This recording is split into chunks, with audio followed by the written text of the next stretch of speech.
Vladi, what are your best advice to be toxic in solo queue? To be what? To be toxic in solo queue. Est-ce que l'arrivée de Navi et les changements de roster ont changé la manière de travailler de l'équipe? Si oui, comment? Question de Ossos, à combien de pourcentage l'a cassé Perfect Split?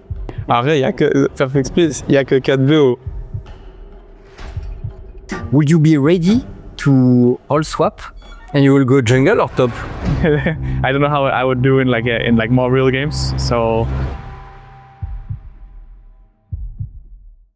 Question de Jugo Snowball. Est-ce que tu penses que cette off-season était nécessaire et bénéfique pour se reposer après le début de saison chargé de l'équipe? Nécessaire, non, parce que, en tout cas, moi, personnellement, ouais, j'aurais bien aimé... je me sentais capable de continuer.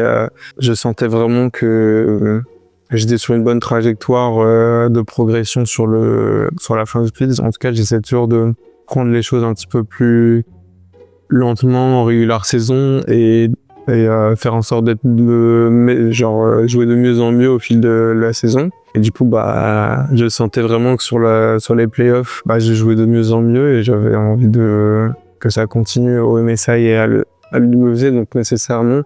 Après, on essaye toujours de faire le maximum, même des situations qui sont moins bonnes. Donc là, forcément, on a essayé de prendre plus de breaks et que ça nous permette de revenir plus fort, peut-être. Qu'est-ce que tu penses de Navi, de l'arrivée de Navi et de leur roster? Je pense que c'est une bonne chose, le roster. Après, forcément, ils doivent faire avec ce qu'ils ont. C'est toujours difficile, déjà, dans un premier temps, de faire des changements de roster en summer. Alors, en plus, quand c'est un changement d'org et qu'ils doivent faire avec les contrats qui restent, machin et tout, c'est compliqué. Et après, pour l'org, je pense que c'est que du bénéfique aussi. Rogue, c'est sûr que ils étaient un petit peu dans un cycle bizarre où, pendant un moment, ça a été une top team. Ils ont gagné la LEC. Et puis, depuis 1-2 ans, ils ont l'air de plus vouloir trop s'investir dans la scène. Donc, c'est bien de les dégager, quoi.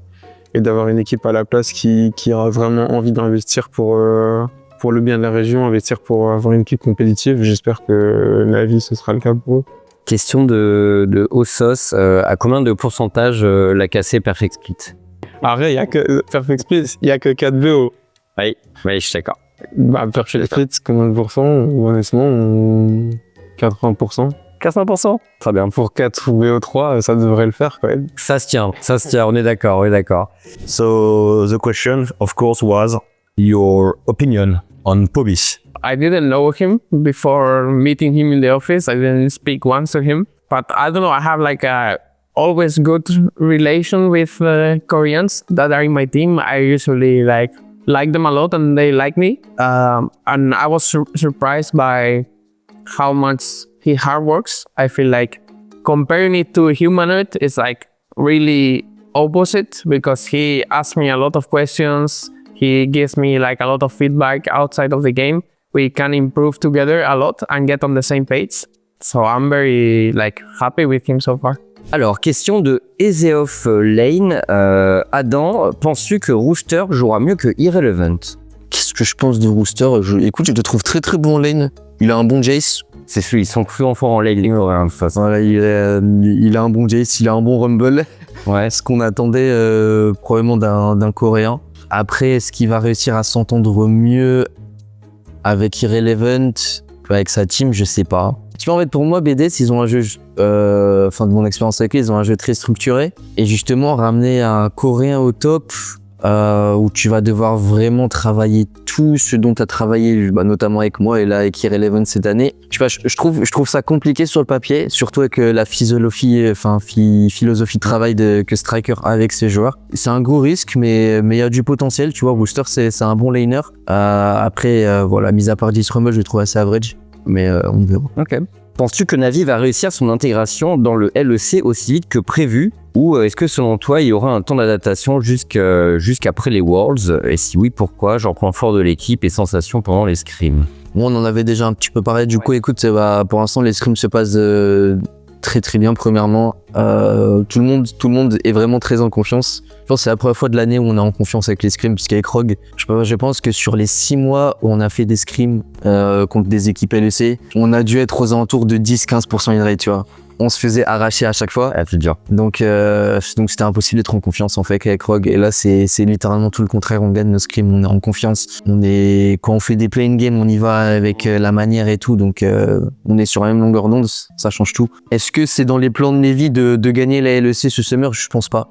Ouais. Je pense que c'est toujours important pour une équipe. Ça vous a donné quoi comme objectif finalement? Il n'y a pas d'objectif précis qui est en tête en vrai, tu vois. C'est l'objectif principal, je pense, pour toute l'équipe, et y compris moi, c'est, je sais pas, juste montrer qu'on est là et qu'on peut juste être fort, tu vois, pas qu'on est juste dernier, et pas que genre Navi vient de join. On a quand même aussi envie de faire les choses bien pour eux, tu vois, parce que c'est une belle org, ils font les choses bien, donc on a envie un petit peu de leur rendre l'appareil là-dessus. Je pense que la place où on sera, les gens nous attendraient pas vraiment, dans le sens où peut-être les gens nous voient un petit peu plus bottom, je nous verrai un petit peu plus average, voire plus qu'average, donc ça serait intéressant. Ok. Est-ce que l'arrivée de Navi et les changements de roster ont changé la manière de travailler de l'équipe? Si oui, comment? Bah écoute, T'as toujours le même coach par contre. toujours le même coaching staff en soi. On a juste un performance coach en plus qui ajoute une partie mentale, machin. Donc c'est un truc supplémentaire aussi. Bah t'as tout le côté, moi je t'ai dit, tout le management de Navi, c'est des gens qui étaient plus côté Valo/CS. Donc c'est cool. Tu vois, déjà j'étais avec eux, vu qu'ils comprennent pas trop, ils sont pas trop sur LoL de base, donc je trouve ça assez sympa d'avoir des gens d'un autre POV. Ouais, dans la manière de travailler de l'équipe. Ouais, c'est juste, de ton point de vue, qu'il y a un gros boost, gros boost d'envie de tout le monde. Ouais, c'est ça, je pense pas qu'il y ait une différence, c'est juste que il y a un nouvel environnement, donc là on a vraiment des vrais locaux, et vu qu'on gagne les scrims, tout est déjà boosté, une nouvelle org, donc Ouais. tout est boosté. Qu'est-ce que ça fait de rejouer avec Larsen alors que tu pourrais développer un rookie prometteur mid à la place? Écoute, moi les questions comme ça, je les trouve assez marrantes, dans le sens où... C'est ça qu'on l'a pris, ça. Ouais. En fait, pour moi, si tu veux mettre des questions comme ça, il faudrait que tu dises d'abord qui t'aimerais développer, tu vois, déjà de 1. C'est vrai. Et s'il y a actuellement un joueur en ERL au mid qui pourrait peut-être littéralement prendre la place de Larsen demain, tu vois, en LEC, actuellement, j'ai envie de te dire non. Ok. Tu vois, clairement, j'ai envie de te dire non. En termes de performance pure, c'est que on peut pas dire que Larsen était genre exceptionnel, tu vois. Je peux pas dire non plus que genre nous tous avec Rogue, on n'a pas, on se faisait chier dessus, quoi. Donc, tu vois, c'est compliqué. On était une équipe qui struggle de fou. On se faisait arracher en scrim, il y avait zéro confiance. C'est difficile de performer. Ouais. Après, voilà, là depuis avec Navy, moi je peux dire que je vois un petit peu le Larsen auquel j'attendais un petit peu, tu vois. D'accord. Et moi en fait personnellement j'ai jamais douté sur son niveau. Je sais que c'est un très bon joueur, mais c'est un joueur qui fonctionne énormément avec la confiance, dans le sens où j'ai l'impression qu'avec lui ça peut être vraiment tout ou rien, d'une certaine mesure. Donc pour l'instant il y a tout dans ce que je vois actuellement. J'espère que ça va continuer comme ça. Ok. À ton avis, qu'est-ce qu'il manque à l'Europe pour être régulier en termes de niveau? Vaste question, I guess, il veut peut-être parler des performances inter. Ouais, peut-être, mais même peut-être, ouais, peut-être un peu plus à l'inter, effectivement. Mais bon, en général, un bon niveau à l'inter passe par des bonnes perfs à la maison aussi. Parce que si on parle de régularité en Europe, c'est assez régulier, je trouve, depuis G2, Fnatic, Koi récemment et l'AKC qui vient d'arriver. En général, t'as toujours le même top 4 depuis plus de 4 ans maintenant, voire 5-6 ans. Je pense qu'il parle un peu plus du ressenti in-game sur ce qu'il voit, parce que les gens sont toujours assez critiques des games en EU en disant ouais et tout, le niveau c'est un peu de la merde, et t'as ce sentiment toi, ou t'as l'impression que les gens sont un peu trop dans le cliché par moment? Écoute, si tu compares avec Genji et T1, ok, tu vois. Oui, Voilà.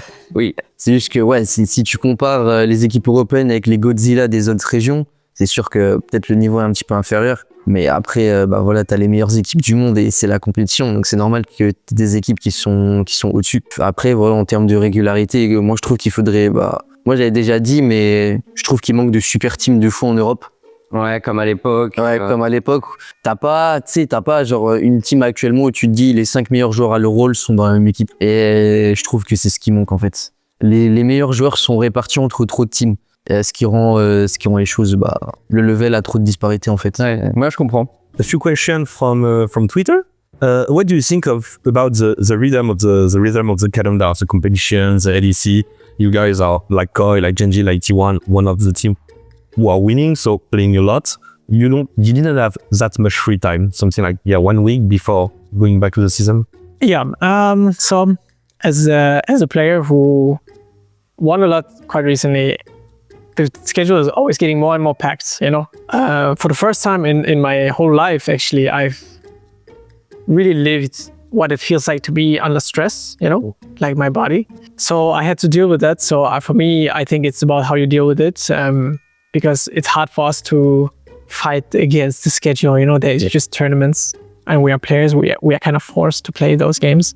I'm really taking the time off very dearly. You know, like to you know, have a little bit more time. You know, I try to get away from the game as much as I can to then come back and try out as much as possible.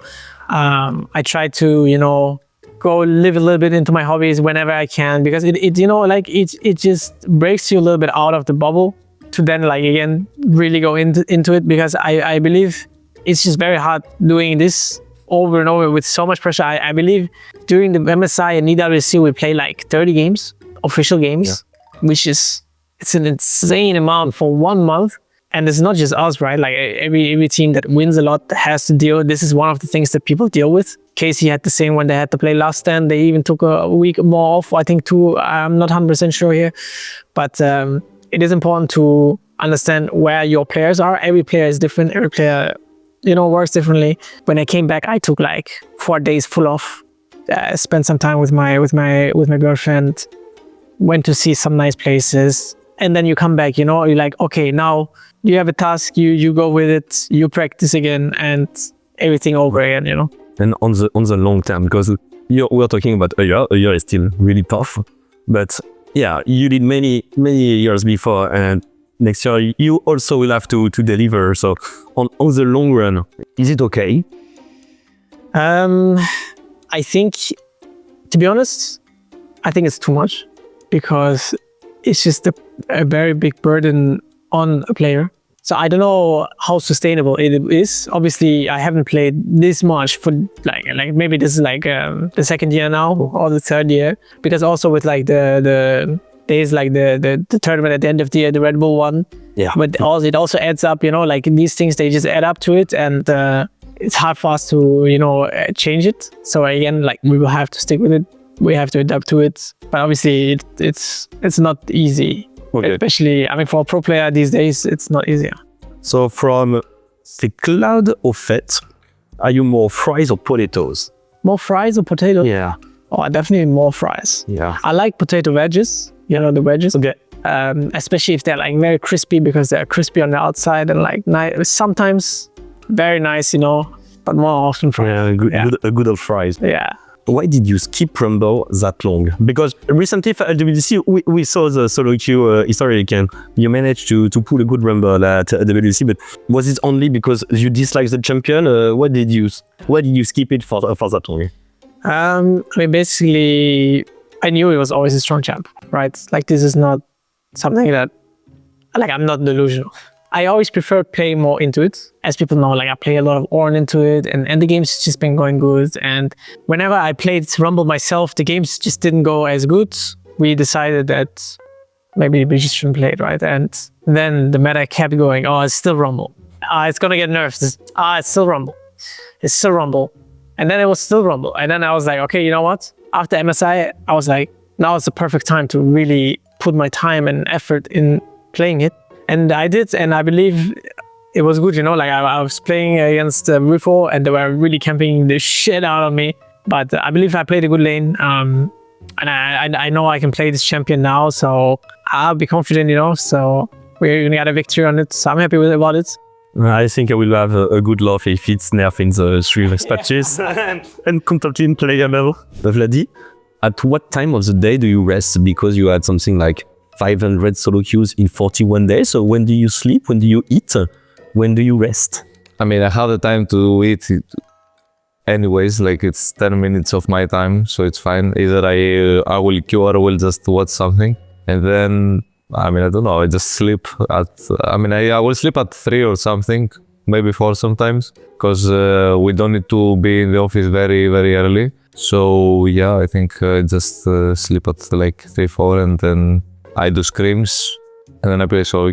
This is not my question. Where's the relationship of your couple with Kana? How is it going? How the romance is going? We broke up after the Oh no. after the spring split because things didn't go well. But if we manage to do well in summer and qualify to the Worlds, we will see. You are a cute couple. You will get together back.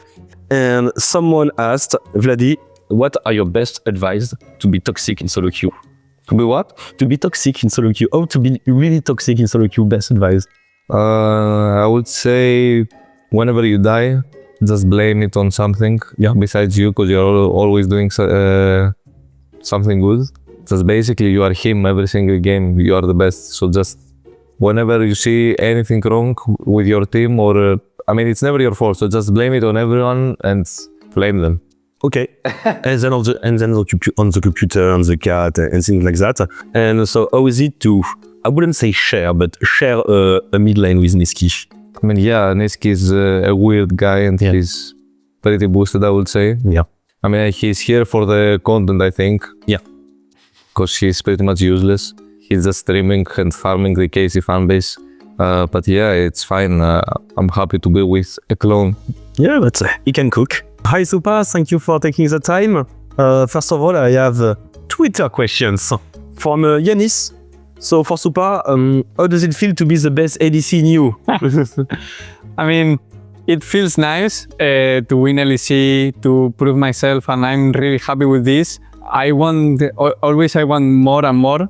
So I'm already, when I face international, I got to a next challenge. So I'm really hyped to keep improving to the next challenge. So it's happy, but it's not like I put too much, because when I started playing, I always wanted to be the best in the world, and I think I'm a bit far still, so I need to keep working. So I feel still the same, but it's just I got a bit happy with the first LEC. So you just gained 2 more international experiences against top Asians ADC. What do you think, maybe as a player or as a team, you're lacking comparing to them? Or maybe not.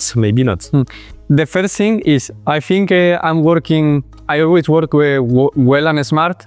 The thing is, you don't get that much pressure in lane, in fights, in waves. So it's kind of, you work in the correct direction, but now you need to put more effort in details, no? Like play better laning phase, play better waves, play better kind of with everything, step up, no? Because I feel like in Europe, for example, in lane, because it's the most obvious, you don't get that much punish, you know? You can play, for example, Ferry or champs like this that you don't get punished and still scale, and when you go into international, you are stick to play this more strong champion in the meta, like, I don't know, Corki, Miss Fortune, because you need the Prayo to play the map, no? So I would say this is the biggest difference, but are details that are hard and you need to put a lot of hours. Okay, great. Your opinion on your academic roster, and if you already screamed against the French ADC of your academic roster, and what do you think about it?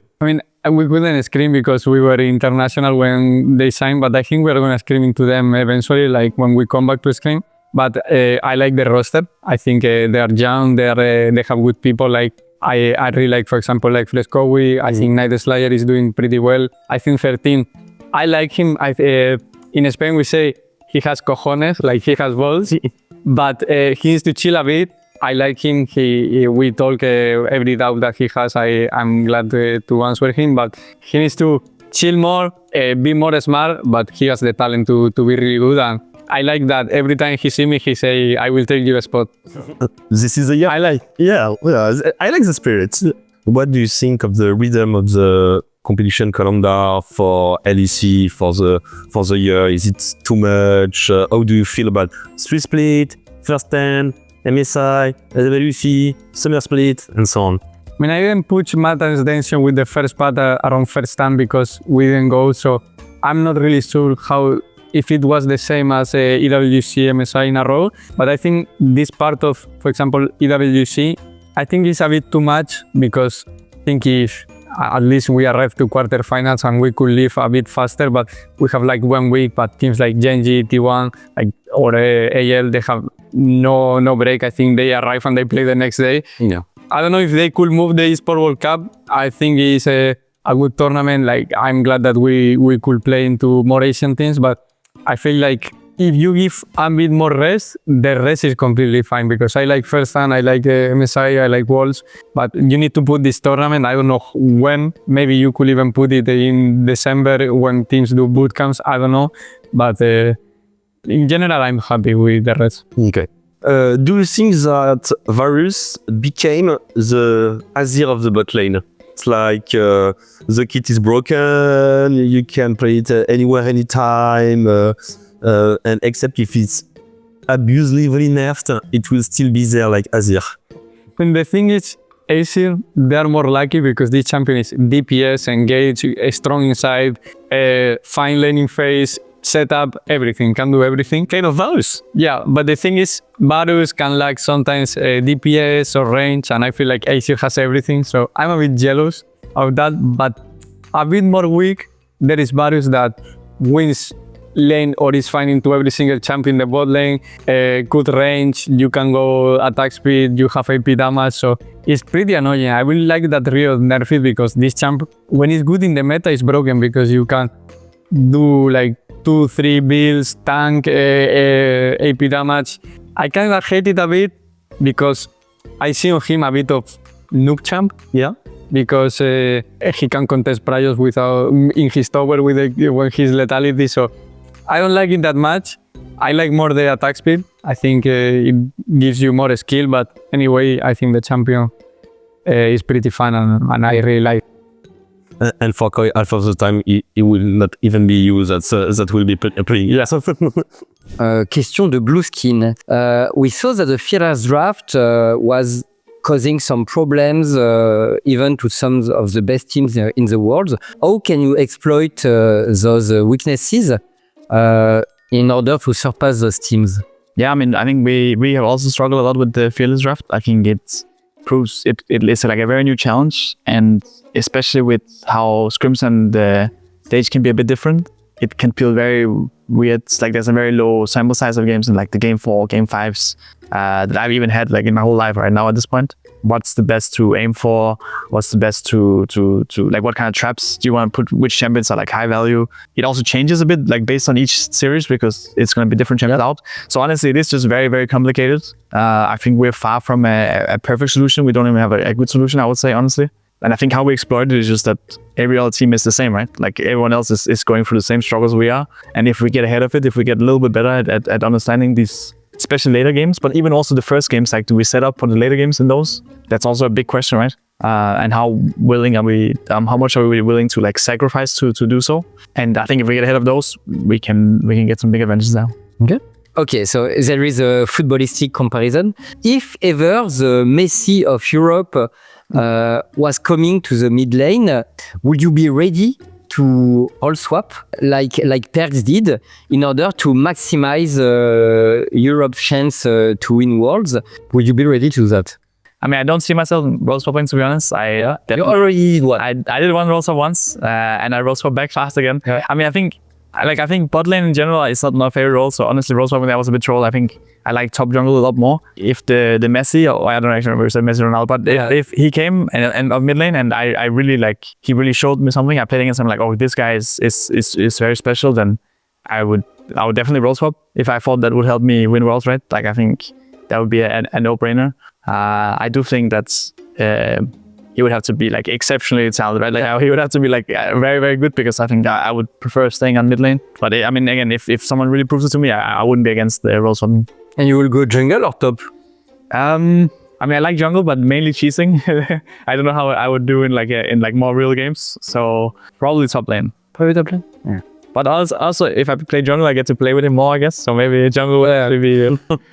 If you maintain the fact that you won't go in retreat before winning Worlds, like retire? Yeah, retire. Oh, sorry. Yeah, I mean, I came into League with like the goal of winning Worlds. I think that was like why I like quit school and everything and like quit my life. Honestly, like my family and my friends and everyone. I kind of I left home, right? So the goal for me is definitely to win Worlds, and I will keep doing that as long as I believe it's possible. I wouldn't say that I will never like I won't retire until until I win Worlds, just because if I don't feel like it's possible, like if I feel like, oh, I can't win Worlds, I think I would just retire on the spot, because there's no point in me competing then. I really believe that I and my team as well can win Worlds, and I think if I lose that faith, then I am just wasting my time here. So I think as long as I have the belief, then I will continue to strive. Question de Sylvaros. So he's asking if you feel that Europe is improving in LEC, or if you see a stagnation, or if you see a downfall of the level in international events, and what will be the reasons for that? So what do you believe is the state of Europe right now? I mean, I think definitely we've been doing worse in Europe, right? And I think a big question was like, is specifically like K-Corp and Koi doing like, and even Fnatic doing better than last year and like the years before, or are we doing worse? And I think with our MSI performance from Europe, I definitely feel like we're doing a lot worse, like as a region compared to before. I think the Fearless draft hasn't helped us as much as we maybe thought it would. I think a lot of the initial thoughts on like Fearless was like, oh, you can be a lot more creative. And Europe has always had a lot of success with picking a bit out of the meta as champions. But it does feel like we're just not performing as well as we should be. Have been tunneling, visioning. Like as a region, our meta has been like, not necessarily champion meta, but like the play meta has been very tunnel vision. And I think we failed to see the bigger picture, and I think we got really exposed when we play against good teams because of that. But I still have a lot of faith in us coming into summer, because we will look at the bigger picture, and I think from that everyone else will. I'm sure Koi as well learned a lot from MSI and EWC. So I think by Worlds we will be right back with competing. How will you eat Vladi for the summer? Yeah, I mean, I definitely would love to beat him and Koi, right? Like I think both K-Corp and Koi beating us was a big disappointment for us. Now, lucky for them, we won't meet them until playoffs because we're in different groups, right? I'm gonna save some strong performances for the players. Europe is struggling. Do you think it's because we don't have a proper play style? Is it because of the LEC format? Do you think it's bad? Do you think this is the way teams are working? What's your opinion on this one? Because you talked about Fearless already. Yeah, I mean, I definitely think I'm not sure if we focus too much on like the Fearless aspect, like maybe the draft aspect, and not too much on the gameplay, because I think our gameplay is definitely lagging a bit. I think we're just lagging like a lot of consistency like throughout the game. I think everyone is playing a little bit worse because of Fearless, but in Europe, I think we got hurt more than others, and I think we're having a hard time figuring out conclusions regardless of champions, you know, because in Fearless you really need to be able to play many situations, but with very different champions. And I think we need to get better at coming to some common agreements. But we'll do everything we can, right, to do that for summer. La solo queue ayant certains défauts, que penses-tu de la Champions Queue / Day in-house sans forcer les joueurs à joindre le vocal comme tu le souhaites? Est-ce que ce ne serait pas à remettre au goût du jour pour le Summer? Alors, la solo queue a ses limites. On a exploré beaucoup de choses pour, on va dire, remplir le temps d'entraînement des joueurs de façon plus pertinente, même en individuel. On avait exploré l'idée d'in-house entre, en gros, on avait fait la LEC, l'académie, tu mixes, et puis tu files en fonction des dispos des joueurs avec d'autres joueurs ERL qui seraient validés par les joueurs. Ouais. Comme ça, tout le monde pense que tout le monde est bon et ça travaille. En termes de logistique, ça demande un peu d'organisation. Je pense que c'est mieux que la solo queue quand même. Pour moi, il y avait quand même eu la Champions Queue en Europe et on a eu certaines équipes qui y jouaient et d'autres qui l'avaient délaissé. Je pense qu'avoir une bonne incentive dessus, autre que purement des points, ça peut être intéressant. Peut-être un cash prize. L'argent comme il est fait au NA. Ouais, et je pense que là-dessus, on n'a pas, je vois beaucoup de gens qui parlent de Riot, on n'a pas besoin d'attendre Riot. Si les 10 équipes de LEC veulent que la solo queue soit meilleure et qu'on fasse une Champions Queue, chacun met un peu, il y a un pot commun, et puis on distribue ça sur le top 10 de la Champions Queue. Le seul risque, entre guillemets, moi, la chose que j'aime bien avec la solo queue qui pourrait disparaître dans ce cas-là, c'est le fait que tu as des joueurs qui émergent, qui puissent se comparer directement avec les joueurs établis, et même en termes d'entraînement, ça permet aux plus rookies de se comparer mécaniquement et en termes de match-up à ce qui se fait en LEC. Et je pense que si tu arrives à un point où tu isoles complètement, c'est dommage et ça va peut-être ralentir la progression des plus nouveaux. Que penses-tu du rythme du calendrier des compétitions entre LEC, First Stand, MSI, EWC, etc. Je pense que j'aurais aimé en être victime, mais c'est pas le cas. Il faudrait demander à Réa qui a fait de First Stand, faudrait demander à Melzet ou à Dylan ou à Zef. Pour moi, le truc d'ajouter le WC juste après le MSI, c'est toujours bien, ça fait plus de games. Donc je pense qu'en tant que viewer, il y a beaucoup de gens qui sont contents. Et après, à mon avis, ça rend quand même le calendrier chargé. J'ai l'impression que le WC, faut le faire rentrer dans une boîte aux lettres qui est pas faite pour. Tu le pousses, quoi. Donc je sais pas, je pense que ça va évoluer. Je pense pas qu'ils vont laisser ce format dans le futur. À mon avis, c'est trop serré, entre guillemets. Mais j'aime l'idée d'avoir des events internationaux. J'aime l'idée du first stand Caristo, où t'as pas besoin d'attendre jusqu'à mi-mai, je crois que c'est le MSI, pour voir les équipes s'affronter. Mais ouais, juste entre le spring et le summer, peut-être que c'est trop. Ok.